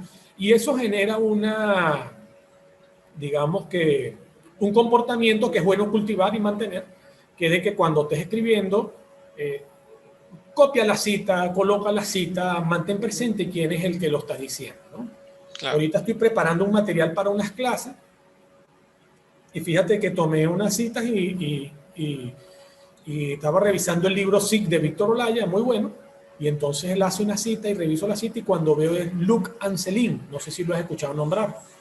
Entonces, Luc Ancelin es, él está en la parte de geoestadística, pero en la parte de análisis de puntos, no sé realmente, no conozco su perfil, ¿no? Okay. Pero ¿quién es él? Uno es los desarrolladores, tengo entendido, de Pisal, es decir, de Geoda, ¿no? Que es ese programita para análisis de patrones, es decir, que tiene los hot spots, ¿no? Los puntos calientes y todo eso, y que también desarrollan la librería Pisal, que es la que utiliza QGIS para hacer esos análisis de puntos calientes y todo. Bueno, el plugin HotSpot, el plugin Visualize. Entonces tú dices, oye, esta persona no es cualquier persona que está citando esto, es decir, tú ya lo sientes como, te sientes más familiarizado con esa persona. Claro, porque claro, utilizaste su plugin, porque utilizaste su esto, porque utilizaste su librería. Entonces eso tomó una relevancia para mí y lo tomé y bajé el artículo y dije, no, vamos a leerlo. Entonces resulta ser que es bueno que las personas que están en el mundo SIC también se habitúen a no solo consumir contenido, sino detallar ese metadato de ese contenido que es quien lo escribió, ¿no? Fue Anita Greiser, oye, mira de quién estamos hablando. Entonces, guarda esa cita que te pareció interesante, esa reflexión, pero ten pendiente del autor que lo está escribiendo, ¿no? Y hazle seguimiento a ese autor. Exacto, sí. De todos modos, en la red nos lleva mucho a seguir, a ser seguidores. Claro, claro. ¿no? Entonces, seguimos a esas personas y no, tú terminas armando una red de eso, de como tú dices, viste una cita, esa persona sube cita a otra persona y bueno, te terminas ahí conociendo una red de profesionales y bueno, creo que es una conducta académica, ¿no? Que todos deberíamos tener, ¿no? Realmente conocer la fuente de las cosas y en algún momento, así como nosotros podemos ser creadores de contenido, que si llegamos a decir algo relevante, algo único, que se nos cite también. Creo que es un poco ese respeto mutuo por el trabajo de cada quien. Y la responsabilidad. Claro, si somos creadores de contenido, tenemos que ser responsables del contenido que creamos. Tenemos que tener mucho cuidado. Eso lo comentaba una vez con Mauricio, una vez que conversábamos, y él me llamó, bueno, esa es una reflexión que él me dio a mí, ¿no? Me dijo, Luis, mucho cuidado, leí tu contenido, me pareció muy bueno esto que escribiste aquí, pero recuerda que tienes que ser muy responsable de tu contenido. Verifica que todo lo que estés escribiendo sea real, porque muchas personas, como tienes muchos seguidores, lo van a tomar como cierto. Entonces tienes que ser muy responsable. La mejor manera de hacer eso, porque recordemos que la ciencia es algo que cambia todos los días, incluso la medicina, que es algo tan delicado, te dicen un día, aliméntate con esto, y el otro día te dicen, no te comas eso. No, eso cambia. Sí, por ejemplo, parece ver que no es cierto.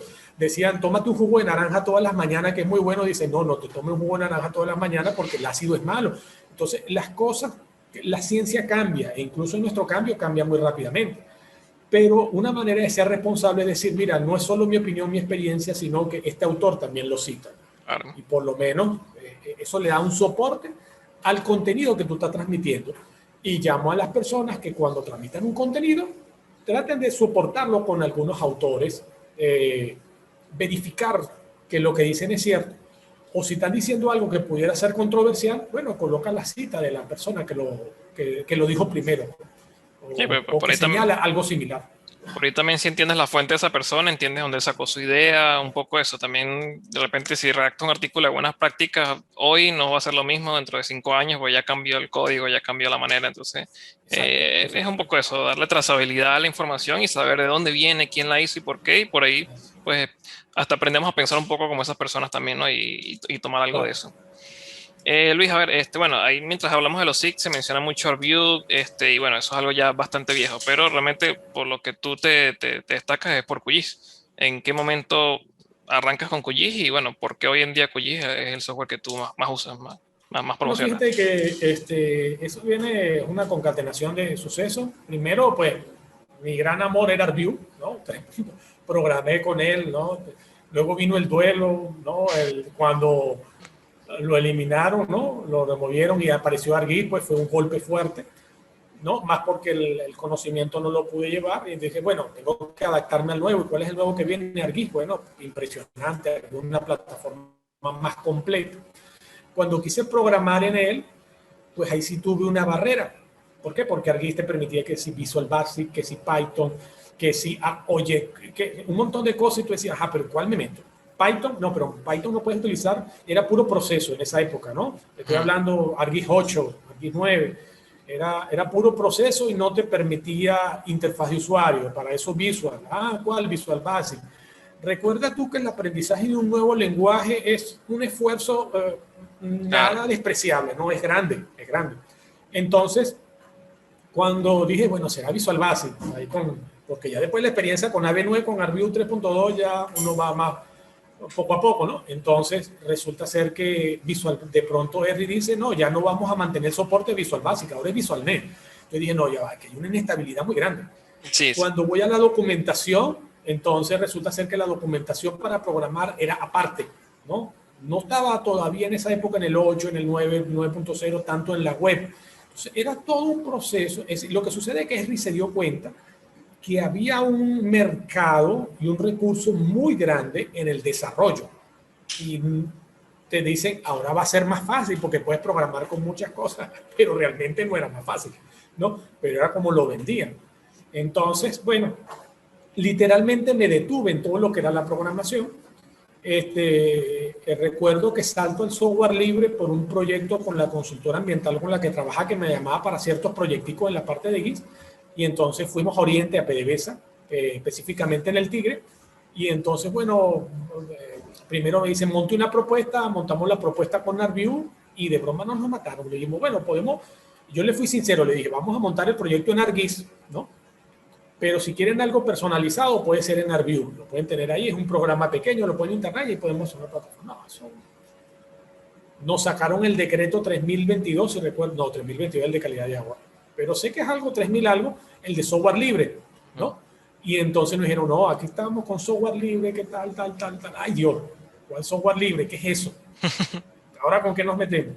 Entonces empecé a evaluar varios software libres. Bueno, estaba Cosmo, estaba QGIS, estaba GBSIC. Oye, GBSIC está todo en español y es de España. No, Entonces me tocó llevar todo el proyecto que había desarrollado la consultora a GBSIC, que eso era impresionante. Tú no me vas a creer, pero los archivos de proyecto de la consultora llegaban a pesar hasta casi 500 megas, medio giga. Eso era una cuestión impresionante. Yo no sé cómo se mantenía. A mí un proyecto que yo hacía en ArcView que me tocaba los 10 megas, se me corrompía. Claro. Sí, corrupto, perdido. Yo no sé cómo hacían ellos y de pronto me entregaban unos megaproyectos casi de 1 giga. Yo, wow, impresionante.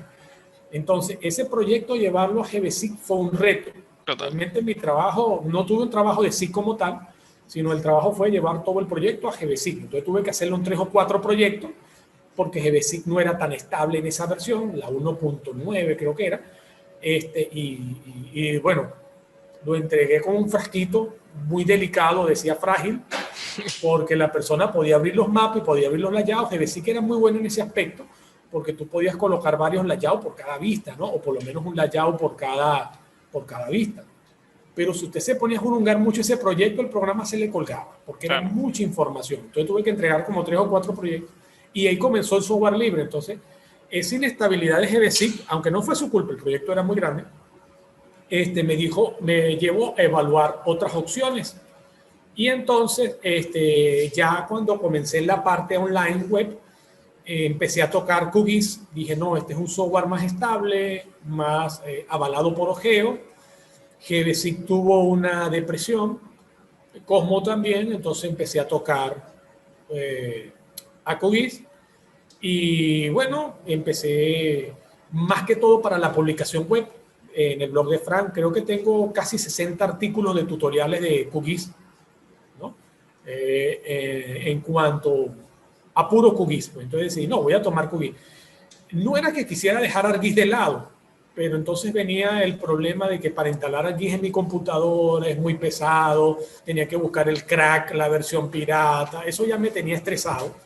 Bueno, ya va por la versión 10, dije no. Sí, yo recuerdo que el ArcGIS 9.3 era muy difícil de instalar, recuerdo, era como instalar una terminal, sí, prácticamente. Sí, era fuerte, entonces eso ya te dejaba un trauma. Y entonces, aunque yo hice mis cursos de ArcGIS Pro, es muy interesante, ¿no? Y todavía sigo mirando Esri, ahorita no tanto porque estoy muy ocupado, pero tengo pendiente mirar Esri. Eso, no sé si sabes, Esri tiene sus MOOC, sus cursos Sí, sí, gratis. sí, sí, claro. Entonces, eso es muy bueno porque yo siempre he recomendado a las personas que revisen la documentación de Esri, las ayuda. Son muy enriquecedoras, siguen siendo muy completas. Entonces, y Hay si muchas estás cosas en que el mundo libre, hay muchas cosas toma. que se pueden hacer gratuitas, no todo es tan pago, se puede explorar Exacto, mucho contenido. exacto, exacto, exacto. Y la documentación está gratis, totalmente libre en la web. Por lo menos lo que se refiere a documentación. Hay muchas cosas que se pueden hacer gratis, como tú señalas. Y Esri, por lo menos si estás en el mundo del libre, tú le puedes dar una miradita a ver qué está haciendo Argis y dice, bueno, mire, esta aplicación está buena, vamos a montarla en QGIS. Claro. Entonces, y vas nutriendo, te da ideas, ¿no? Te da ideas. Pues, y esa es la idea también, yo creo, del desarrollo del SIG libre, ¿no? Crear cosas nuevas, pues, ¿no? Sí, yo recuerdo las primeras veces que utilicé QGIS, me sorprendió lo rápido que levantaba. Era Sí, excelente, es era muy rápido. por 10 más Sí. ligero que cualquier cosa que levantaras ligero en cuanto al levantamiento y en cuanto a máquinas de poca performance, pues poco procesador, andaba de 10. Sí, tú puedes tener bueno, el QGIS incluso, bueno, no sé estas últimas versiones cómo corran, pero yo me acuerdo que la primera computadora que estaba levantando yo QGIS era una computadora bastante básica y me lo levantaba sin problema, sin problema. Incluso en una computadorcita esas, tú sí recuerdas, esas las canaimitas, Sí, ahí claro. me levanta el QGIS. Entonces, Argui no me lo va a levantar nunca. No, Entonces, total. y el programa pesa muy poco, ¿no? En comparación, pues, no llega a los 500 megabytes, ¿no? Entonces, Claro. eso es muy bueno, muy bueno. Y Neil Danson una vez estuve revisando, muy orgulloso más bien, porque una de las versiones de QGIS más bien había bajado de peso. Es decir, eso es algo muy importante, más bien que el software, en vez de, si con la optimización de código, más bien disminuya su tamaño en mega, ¿no? O sea, Bien. muy bueno. Por ahí una de las ideas, o sea, yo tuve la suerte o no de siempre trabajar en empresas que utilizan ArcGIS, así que digamos que mi background es de ArcGIS. Tiene sus ventajas y sus desventajas. Obviamente la ventaja es Claro. que ganas experiencia con un software privativo y te genera cierto campo laboral. La desventaja es Sí. que te pierdes mucho lo que sucede en el software libre. O sea, yo utilizo el QGIS básico como viene, pero por ahí me parece a veces que para que el QGIS sea competitivo, tú también como profesional tienes que ser competitivo de sacarle provecho, ¿no? De por ahí de programar, de Claro. meterle mano. ¿Coincides conmigo en eso? O sea, ¿el QGIS como Sí, base te da o si para sacarle provecho al QGIS tienes que ser un usuario más intermedio? lo que sucede es que QGIS tiene una filosofía diferente, ¿no? Y eso es muy interesante, eso gusta, pues. Por lo menos si ves las publicaciones, te lo digo, tuve una experiencia, ¿no? Estaba en un grupo de Telegram y escribo, no, mira, pero es que la interfaz de usuario de QGIS para estas herramientas es muy tosca, ¿no? Si comparado con ArcGIS, que casi que te lleva a que te haga todo el trabajo, ¿no? Por lo menos vas a hacer geoestadística y todo te lo muestra bonito y, bueno, hayas metido la pata, lo hayas hecho bien o lo hayas hecho mal, él te va a generar un resultado y te lleva con una dulzura y una suavidad a llegar a ese resultado. Con QGIS no. Con QGIS hay procesos avanzados que usted llega, se trancó y usted no va a salir de ahí, no le va a producir nada. Es más, te puede producir error y ahí no vas a salir. Entonces, yo decía, mira, ¿por qué esta interfaz no se mejora para que sea más amigable? Pudiéramos. Y entonces lo que me mandaron fue a una conferencia de Víctor Olaya. Escucha esto. Y entonces cuando veo esa conferencia que está en YouTube, por cierto, la conferencia de Víctor Olaya, él hablaba sobre la responsabilidad del software libre de crear mejores profesionales. Okay. Daba la analogía, ¿no? De un botón, ¿no? De que el presidente de Estados Unidos tenga un botón para el arma nuclear, ¿no? Para disparar un misil nuclear. Él decía, esa aplicación es muy sencilla, solo requiere un botón. Pero cuando tú ves las películas, ¿cómo hace el presidente para poder apretar ese botón? Bueno, necesitas una autorización, un código que llaman por aquí, tienen que meter dos llaves al mismo tiempo. Es todo sumamente difícil para poder apretar ese botón. Es el botón más difícil de apretar. ¿Pero por qué? Por las implicaciones que hay en apretar ese botón, las consecuencias que lleva. Entonces, lo mismo lo extrapolas tú al campo GIS. Entonces, él decía, dejar que todo sea fácil en QGIS no es lo que ellos buscan. ¿Entiendes? Te explico. Generar una geoestadística en Saga, ¿no? Es difícil, ¿verdad? Generarlo ahí en Saga es difícil, o utilizando QGIS se hace más difícil. ¿Pero por qué? Porque, bueno, tienes que saber lo que es el nugget, el efecto pepita, tienes que considerar el lag, tienes que considerar toda una serie de parámetros. Entonces, ¿qué era lo que decía él? Que si la persona es una persona que maneja los términos de geoestadística, los fundamentos, él va a poder llenar todos esos parámetros de una forma sencilla. Los va a reconocer porque están en sus conocimientos. Pero si la persona no tiene el fundamento de geoestadística, no va a poder ejecutar la herramienta. No va a poder, le va a generar error, no va a poder hacerlo. Sí, le va a generar algo que él mismo se va a dar cuenta que es un error. Entonces, ¿qué estás tú garantizando eso? Que esa herramienta la va a utilizar la persona que se haya preparado para utilizarla. ¿Por qué? Porque él señalaba, un mapa que tú generas, de pronto es un mapa que te queda bonito y tú dices se lo entregas a una persona, pero de pronto ese mapa es de una pluma de un contaminante. Y el que esa pluma del contaminante se acerque o no afecte a una zona que de pronto deba estar en riesgo tiene una implicación para la sociedad. ¿Por qué? Porque de pronto una zona que debía ser protegida no es protegida. Y una zona que es protegida, que no lo amerita, entonces tú gastas recursos innecesarios en verlo a verlo distribuido. Entonces decía, tu mapa puede generar un impacto económico y social y ambiental mucho más grande del que tú puedas prever. Claro. ¿Entiendes? Para lo que lo genera. Entonces, es por eso que es importante y fíjate que la filosofía es muy diferente a la del software comercial, ¿no? En cuanto a que el software comercial sea una plataforma lo más amigable posible, lo más fácil posible, ¿no? Casi que te haga el trabajo. En este caso no, el caso de QGIS en muchas cosas, porque recuerda que QGIS es desarrollado por una amalgama de desarrolladores, hay muchas ideas y no todos van a seguir. Entonces, pero la idea es que muchos procesos no van a ser fáciles de desarrollar porque cuando tú lo hagas tienes que tener el fundamento para poder hacerlo. Entonces, eso me pareció muy interesante y fascinante ver que el software libre siga una tendencia distinta a la del software comercial y que no es de por sí mal. Pero hago una acotación. Aquellos que todavía venimos del mundo comercial y que queremos todavía herramientas intuitivas y bonitas que nos hagan todo, todavía lo podemos hacer. Podemos montar nuestro plugin que lo haga. ¿Me entiendes? Y entonces a eso invito a las personas, y yo soy uno de esos, de que por lo menos tengo un plugin que estoy desarrollando en la parte raster, ahorita con el de dashboard, es parte de eso, ¿no? Es decir, tú puedes generar tus tableros con anotaciones y con etiquetas en QGIS, así como lo estaba haciendo Tim Sutton, como Mauricio, como Javier Chinchilla. Pero bueno, ¿por qué no generar un plugin que nos facilite, nos expanda toda esa posibilidad? ¿Me entiendes? Entonces, esa es la filosofía de QGIS, pero tú igualito puedes hacer tu plugin que facilite. Fíjate que por ahí hay unos brasileños que desarrollaron un plugin para generar kriging en QGIS. Y lo generan y se parece mucho a ArcGIS. Lo que pasa es que solamente hace el kriging ordinario.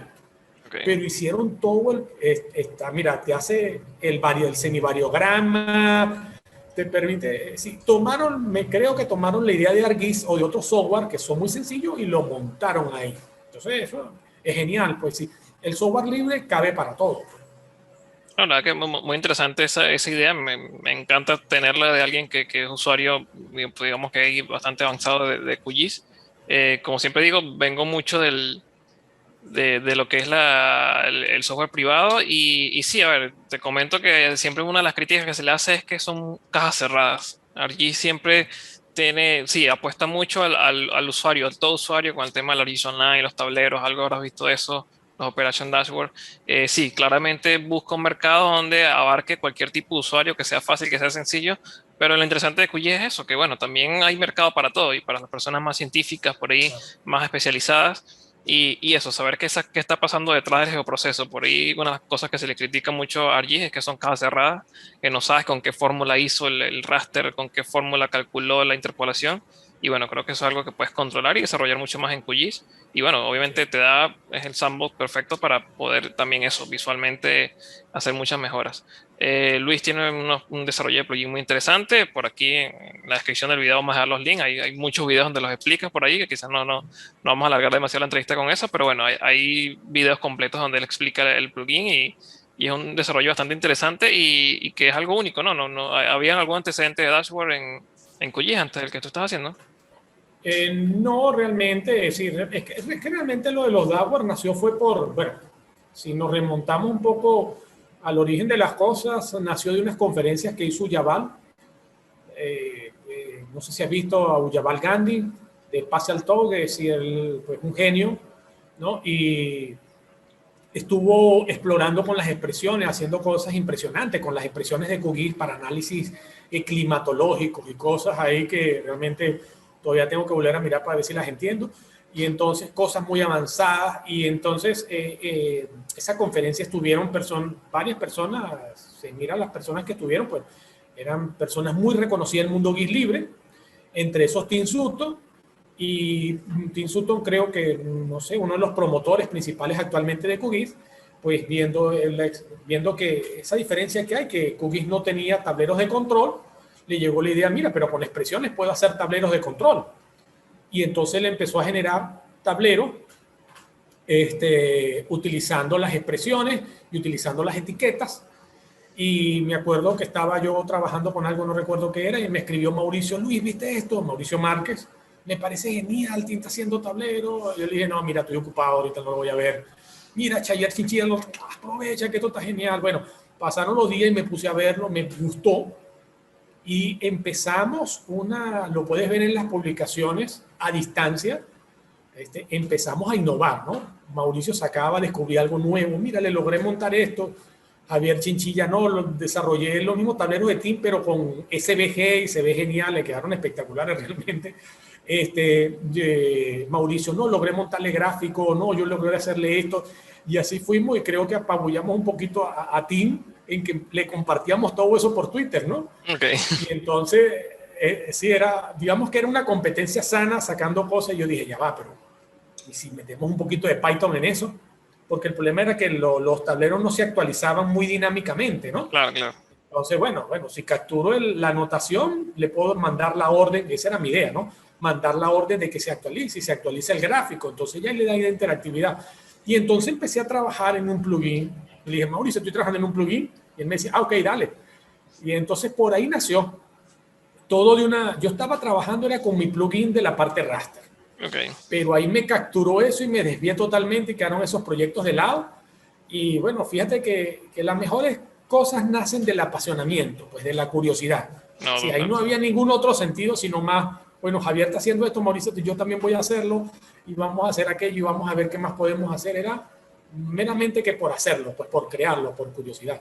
Y bueno, y fue naciendo el plugin, pues le metí una cajita de diálogo y entonces se lo mostré a Tim en una publicación y Tim pues promoviendo QGIS y con esta parte online y me dijo, bueno, y muéstralo en el Open Day.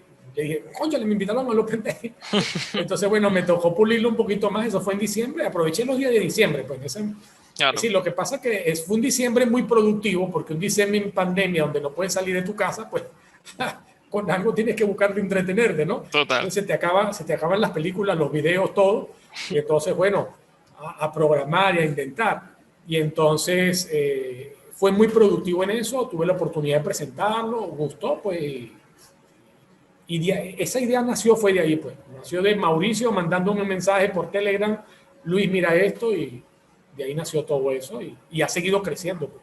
Y hoy en día tú estás liderando ese proyecto, eres el referente, ¿en qué terminó la campaña de crowdfunding? Vi que para finales de mayo estaban cerrando. Sí, ok, bueno, fíjate que ahí, bueno, fue bastante difícil, ¿no? Porque después del Open Day, la promoción creció, pues te imaginarás. Claro. Me sorprendió, ¿no? Y entonces personajes del ámbito GIS muy respetables, ¿no? Por lo menos en la comunidad, por lo menos de Italia, como Salvatore Fiananca, escriben un artículo en Twitter, hay que financiar este proyecto, financian. Oye, Nelson Bueno, en Portugal también, hay que financiar este proyecto, y otras personas en Brasil. Yo dije, ok, lo van a financiar. ¿Cómo recibo yo ese dinero? ¿Cómo lo hago? ¿Qué hago? Me agarraron de sorpresa, ¿me entiendes? Claro. La campaña, muchas personas piensan, no, Luis va a hacer una campaña. Sí, ciertamente, por la situación que hay en Venezuela. Sí. La situación, el sueño de una persona que le guste los GIS es que te pagan por hacer algo que te gusta. Y entonces yo empecé a desarrollar ese plugin, pues mi sueño era que me dieran, es decir, que me permitieran trabajar en él, ¿no? Pero realmente la campaña me agarró de sorpresa. Ellos la comenzaron por mí. Y yo le escribí a Salvatore, Salvatore, pero ¿cómo hago yo para recibir eso? No, bueno, crea una campaña de crowdfunding, ahí están las empresas, ¿qué tal? bueno, empecé a molestar a mucha gente, a la gente del Ultra Consult y le escribí en inglés, epa, ¿cómo hacen ustedes para las campañas? Y entonces me mandaban, pero choqué que cuando revisaba, incluso les enviaba correo, no, desde Venezuela no puedes, Claro. desde Venezuela no puedes. Puedes buscarte una persona que te haga la campaña fuera del país, búscate un familiar, un amigo y él te envía el dinero. Y no, ya va, pero ahí se va a perder la seriedad para este tipo de campaña. Pues. Entonces, bueno, comencé a dar trastes a contactar organizaciones oficiales y de aquí las formalidades que había. Algunos me decían, mira, pero primero tienes que distribuir el código, pero realmente el código no estaba listo para distribuirlo. Yo tenía el plugin, recuerda que nació por curiosidad. Claro, en tu tiempo libre, ¿no? Eran 5 scripts, mira, gigantesco, bueno, no gigantesco, pero sí desorganizado, donde Claro, aquí no me dio, ahora sí me dio, vamos a meterle un if, ahora, y entonces, mal comentado no, allí. sí, no, horrible, y entonces, no, ahora sí está corriendo, sí va bien, pero ok, eran la base, ¿no? Y entonces decía, no, yo no voy a publicar este código, no, por favor, entonces, no, tengo que depurarlo, pero para depurarlo tenía que sentarme a trabajar, entonces era lo mismo, Claro.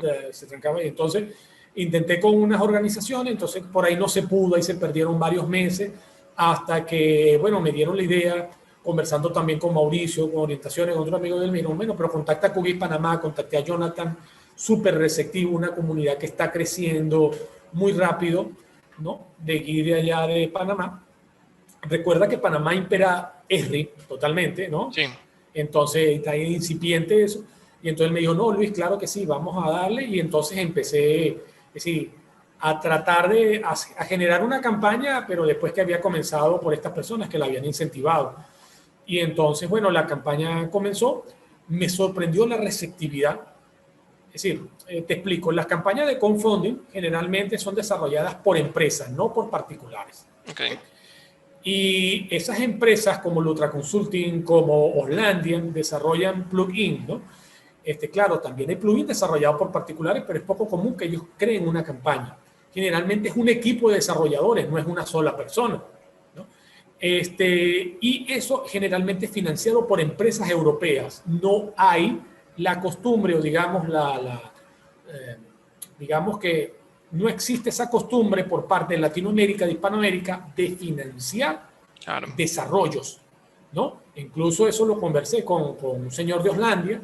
Me dijo, mira Luis, me sorprende lo que estás haciendo porque generalmente esto lo financian son empresas europeas. Y si tú miras puedes escribir crowdfunding, Lutra Consulting, crowdfunding QGIS, notarás que los financiamientos son pocos, ¿no? Son 10, 20 personas o 10, 20 entre empresas y personas, no pasan de ahí. Lo novedoso de esta campaña es que era gente de Hispanoamérica, pues gente de Latinoamérica, diciendo, Luis, sí te voy a apoyar, Luis, sí te voy a apoyar, y de pronto llenando el formulario con pequeños montos, pero como eran pequeños montos, de pronto nosotros llegamos, fíjate, hasta ahora llevo 61 formularios llenos de compromiso de colaboración, del cual hemos recolectado un poco más del 50%, ¿no? Entonces, lo que pasa es que se ha demorado, ¿no? La campaña se demoró. Incluso hay personas que me han escrito, mira, no recuerdo haber llenado ese formulario. Entonces yo le paso el capture. No, mira Luis, lo hago tal. Otras personas me han sorprendido, ofrecieron $10 y de pronto transfieren 100 y uno queda, y después te paso más. Entonces, ha habido de todo, ha sido una sorpresa, pero ya cuando más de 50 personas llenaron el formulario de compromiso, ¿no? Y se comprometieron con ayudar, ya cuando la campaña fue publicada en Alemania, en Francia, en Italia, ¿no? Te puedo conseguir páginas web en Brasil. Es decir, en tantos idiomas tú dices, no, ya la campaña fue un éxito, ya estoy comprometido con hacerlo. Recoléctese lo que se recolecte. Yo había colocado un monto de $3,000, pero era para incluir a otros desarrolladores y si bien este software libre, yo lo que quería era poder darle una compensación por su tiempo, ¿no? Llamar, mira, me gustaría, sin embargo, no llegamos a esa meta, pero sí llegamos a un monto donde yo digo, no, sí me puedo sentar y ya había un compromiso de sentarme a hacerlo. Claro. Pues superamos, llegamos un poco más del 50%, ¿qué? Nos acercamos al 50% y entonces hay de todo, ¿no? Incluso hay personas de otros países, iraní, y otras personas que llenaron el formulario Y después que me comuniqué con ellos, era que lo habían llenado creyendo que si lo llenaban descargaban el plugin. Ah, ok, ok, claro, también había Entonces, mucha gente desubicada. hay de todo. Por ahí un señor que Claro. escribió $1,000. Y yo le dije, epa, ¿tú de verdad vas a pagar $1,000? Y le digo, no, no, no, yo lo llené creyendo que lo descargaba, tal. Eso no Bien, iba entonces, realmente, pues. entonces quiere decir que ya estás trabajando entonces en el Sí, sí, terminal yo de desarrollo. ya comencé a trabajar en el desarrollo, ya publiqué el repositorio, quería publicarlo más avanzado, ¿no? Pero Tim Sutton me preguntó y me habían preguntado otra persona, Luis, bueno, han pasado solamente 15 días desde que terminó la campaña, es decir, 15 días que estoy trabajando formalmente, pero dije, no, bueno, ya está en un punto donde tú lo puedes descargar y lo puedes probar, Ok. ¿no? Lo puedes probar, puedes generar tus tableros, pero vas a tener que borrarlos, no los puedes guardar, todo eso falta por desarrollar, hay muchas cosas que pulir, pero ya está en un punto donde la persona puede empezar a ver lo que es el plugin, pues, ¿no? Listo. Y para que otros desarrolladores lo puedan ver y si quieren colaborar, pues yo siempre he dicho que es un proyecto abierto, pues sí, ya la comunidad, digamos que colaboró para él y ya es un proyecto abierto. En estos videos que tienes por ahí explicando el plugin, ya se explica cómo podrían descargarlo y empezarlo a probar, o te faltaría crear un videito para eso.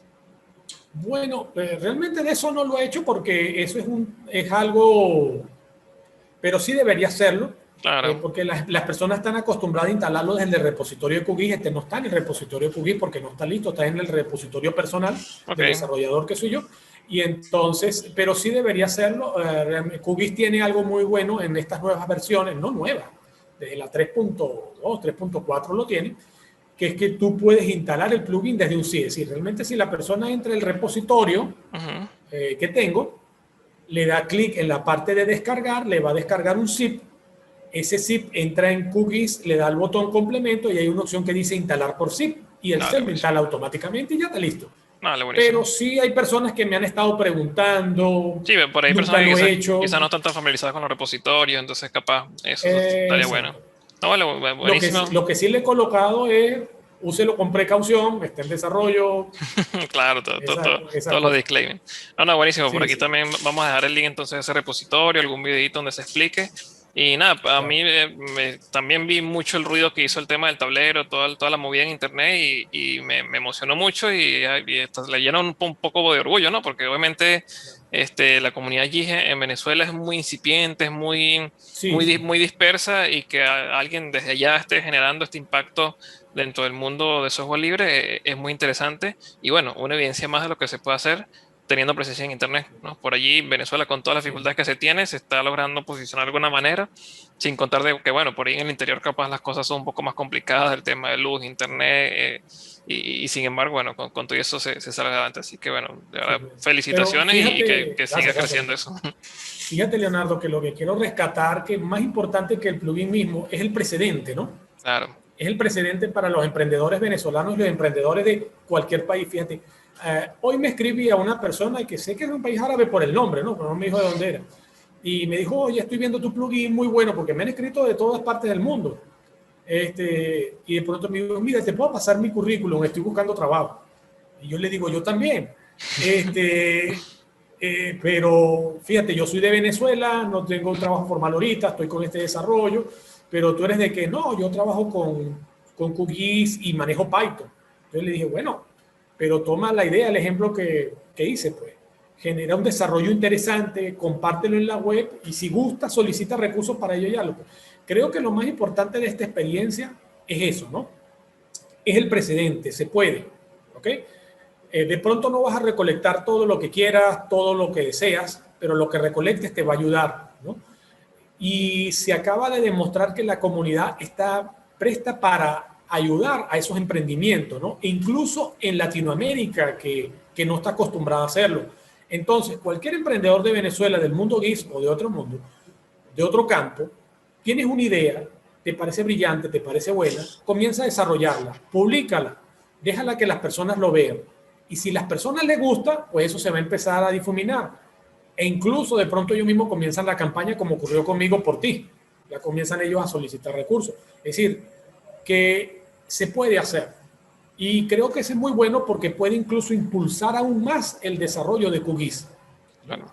Que vean que ese precedente existe, porque hay muchos desarrolladores muy buenos, pero que trabajan solo para la empresa privada.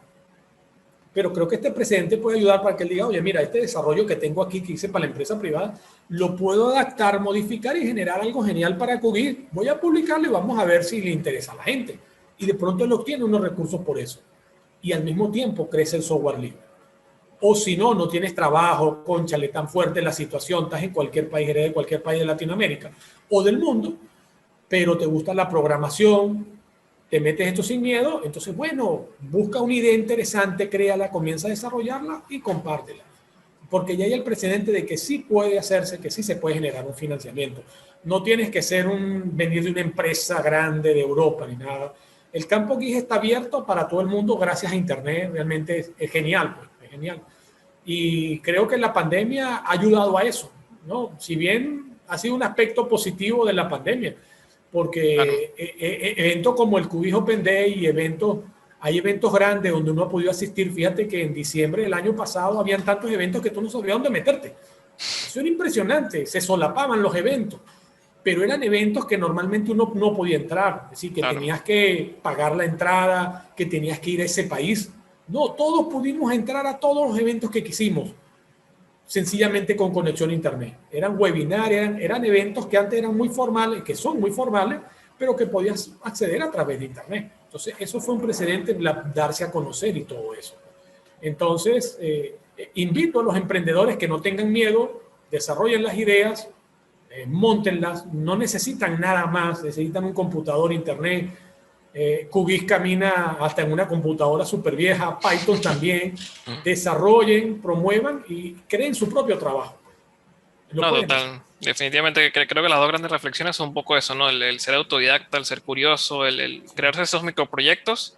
Y el segundo paso, que no es ni más ni menos importante, para resaltar el primero, es mostrar un poco eso, ¿no? Tener la curiosidad. Claro. Quizás por ahí muchas personas que capaz ya habían intentado hacerlo del tablero o que ya han hecho cosas geniales y no se saben, no se conocen y se quedan allí. Pero allí tener un poco de confianza de que no hay que ser un experto ni que ningún invento es malo. Simplemente hay que mostrarlo y por allí alguien te puede dar una mano, te puede orientar, te puede hacer mentoría. Claro. Y bueno, por ahí eso, la comunidad te ayudó muchísimo a crear una campaña de crowdfunding casi que en tiempo récord y gracias a Dios obtuvo resultados.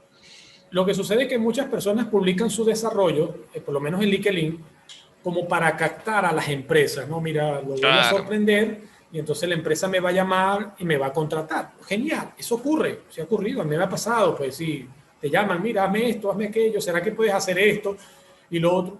Pero a esas personas que están haciendo eso, yo los invito a reflexionar, pero ¿no sería incluso más genial, más cool aún, que la comunidad te pague por lo que tú quieres hacer? Claro. Es decir, no vas a tener un jefe. Sí, si tienes un jefe, tienes una responsabilidad con la comunidad, pero ellos te dan los recursos y tú lo haces para la comunidad, para ellos, ¿entiendes? No es para una empresa particular que te va a decir. ¿Qué sucede con cuando tú desarrollas para una empresa? Desarrollas el código y te dicen, oye, pero ya va, pero ese código ya es nuestro, la autoría es nuestra. Usted ya no toca eso, no lo puedes publicar, no lo puedes comentar. ¿Okay? Le sucede a muchas personas, tienes algo genial que hiciste, pero que quedó en esa empresa y no lo puedes compartir con nadie. Tú estás, ay, ojalá lo pudiera mostrar, me ayudaría a tener. No, te decía, ahí es privado. En cambio, aquí no, aquí tú vas a desarrollar para la comunidad y lo compartes para todo el mundo, te da proyección y te están pagando para ello. Entonces, también es otro camino diferente. Reconozco que no es lo acostumbrado, ¿no? Pero, bueno, acabamos de ver que es posible. Seguro que sí, seguro. No, la verdad que buenísimo, muy interesante toda esa historia y bueno, que quería un poco recopilar esa experiencia y todo ese crecimiento y ese boom que te generó esa comunidad. Así que nada, Luis, la verdad que muchas gracias por tu tiempo. Bueno, ya todas las cosas que venimos comentando, vamos a dejarla aquí en la descripción del video, todos esos links y todas esas cosas, para que conozcan un poco del trabajo de Luis y bueno, lo puedan contactar para todo lo que requieran también. Así que bueno, muchas gracias y nos vemos en la próxima. Muchas gracias a ti, Leonardo. Muchas gracias, encantado. Listo, gracias.